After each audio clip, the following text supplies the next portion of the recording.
My name is Don Bubar. I'm President and CEO of Avalon Advanced Materials and a veteran of this emerging new sector on critical mineral supply chains.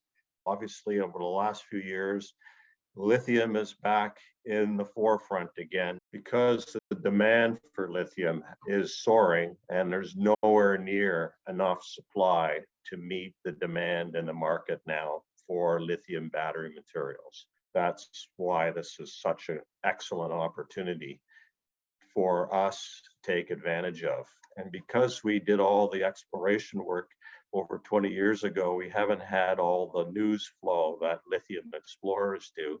So I think that we are being overlooked as a advanced lithium equity, and we represent a good opportunity for investors now to look at as a way to get good exposure to a junior company with a lot of upside from here, being the first out of the gate in Ontario to create a lithium battery material supply chain.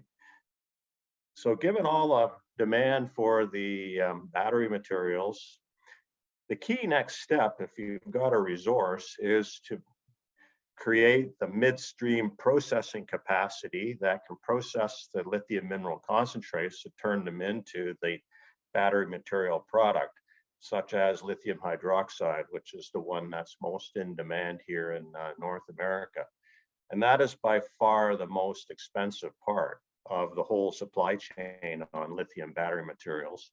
And we have attracted an investing partner, a major company from India called the SAR Group, and they are keen to get involved in this sector and try to create that transition in India going forward too. So things are coming together for us there now, and we recognize that the key is to create a vertically integrated operation at the start. Our vision is to establish that battery materials processing facility or refinery in a central location, and Thunder Bay is ideal given its excellent transportation infrastructure and access through the Great Lakes and St. Lawrence Seaway to international markets. So we're very well positioned now to take the lead on getting this whole supply chain started here in Canada.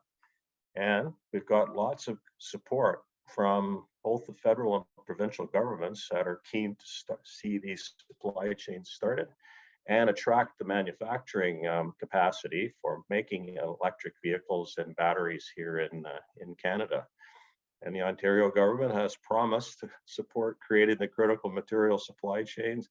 So we know we'll have good support from government as well as our new investing partner to enable that refinery to get financed and established.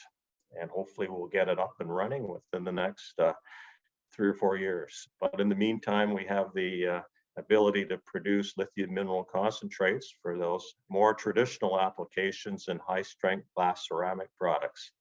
And that will give us the opportunity to create some near-term revenues from the project by starting to serve the needs of that industry, which is another one where there's a lot of growth globally in demand for high purity lithium minerals like the one we have, petalite, to use in these new high strength glass products. Now you're starting to see innovative products like high strength flexible glass. And in every case, they need lithium and they prefer to have the mineral form petalite to introduce it into the batch formulation.